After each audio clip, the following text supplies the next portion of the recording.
بسم اللہ الرحمن الرحیم۔ السلام علیکم ورحمۃ اللہ وبرکاتہ۔ ناظرین موسم، دنیا میں ایک ایسا پرندہ بھی موجود ہے جسے لوگ نحوست کی علامت سمجھتے ہیں۔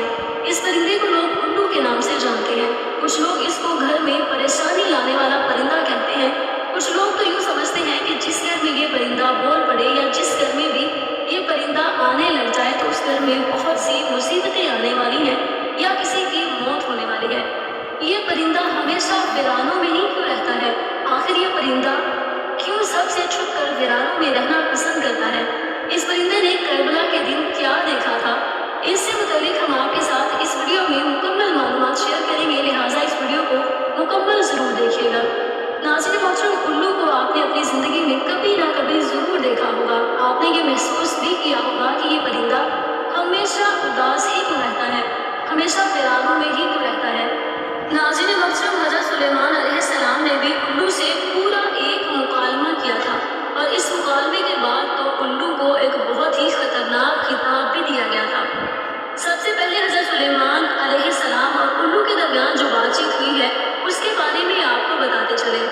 جیسا کہ آپ جانتے ہیں کہ حضرت سلیمان علیہ السلام کو اللہ تعالیٰ کی جانب سے یہ طاقت عطا فرمائی گئی تھی کہ آپ کسی بھی کیڑے مکوڑے یا جانور سے بات چیت کر سکتے تھے۔ ایک دفعہ ایک الو حضرت سلیمان علیہ السلام کی خدمت میں حاضر ہوتا ہے، آپ کو سلام عرض کرتا ہے۔ سلیمان علیہ السلام الو کے سلام کا جواب دیتے ہیں، جس کے بعد حضرت سلیمان علیہ السلام کی جانب سے الو سے یہ سوال پوچھا جاتا ہے کہ کھیت میں پیدا ہونے والی چیزوں کو تم کیوں نہیں کھاتے ہو؟ جس کے بعد الو جواب میں کہتا ہے کہ میں اناج کو صرف اس لیے نہیں کھاتا کہ حضرت آدم علیہ السلام کو صرف جنت سے اسی لیے نکالا گیا تھا کہ انہوں نے اناج کھایا تھا، اسی لیے میں نے اناج کھانا چھوڑ دیا ہے۔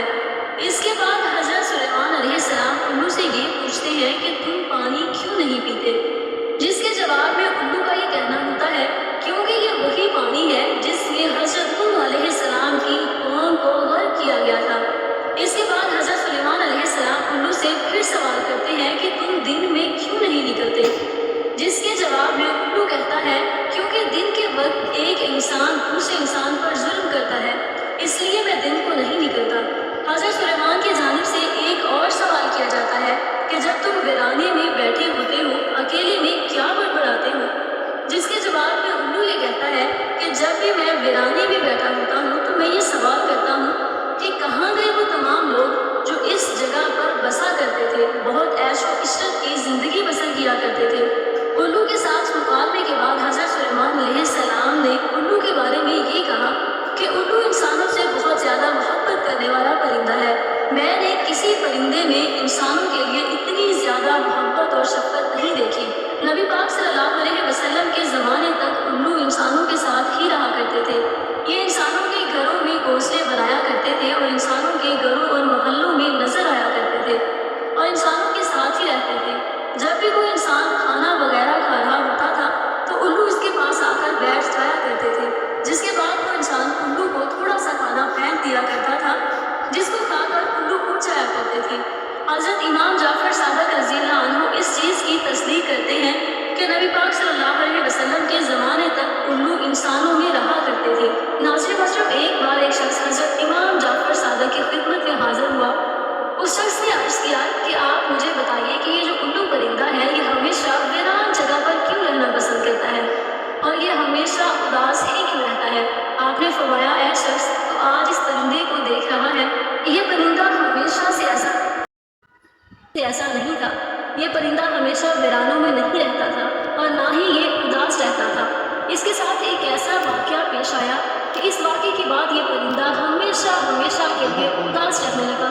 یہ سن کر اس شخص نے عرض کیا کہ اے حضرت، کیا ہوا تھا اس پرندے کے ساتھ اور کیا واقعہ پیش آیا تھا؟ حضرت امام جعفر صادق نے فرمایا، اے شخص، یہ الو نام کا پرندہ پیارے نبی سرکار دو عالم صلی اللہ علیہ وسلم سے محبت کرنے والا ہے اور پیارے نبی صلی اللہ علیہ وسلم کی آل سے محبت کرنے والا ہے۔ جب اس پرندے کو پتہ چلا کہ حضرت امام حسین رضی اللہ عنہ کربلا کے میدان میں اپنے تمام ساتھیوں کے ساتھ رکے ہوئے ہیں تو یہ الو محرم کی رات کربلا میں جا پہنچا۔ حضرت امام حسین رضی اللہ عنہ سے عرض کرنے لگا، حسین میرے لیے کیا حکم ہے؟ تو امام حسین علیہ السلام نے فرمایا کہ اے پرندے تو یہاں سے چلا جا، کیونکہ کل جو کچھ بھی پیارے نبی محمد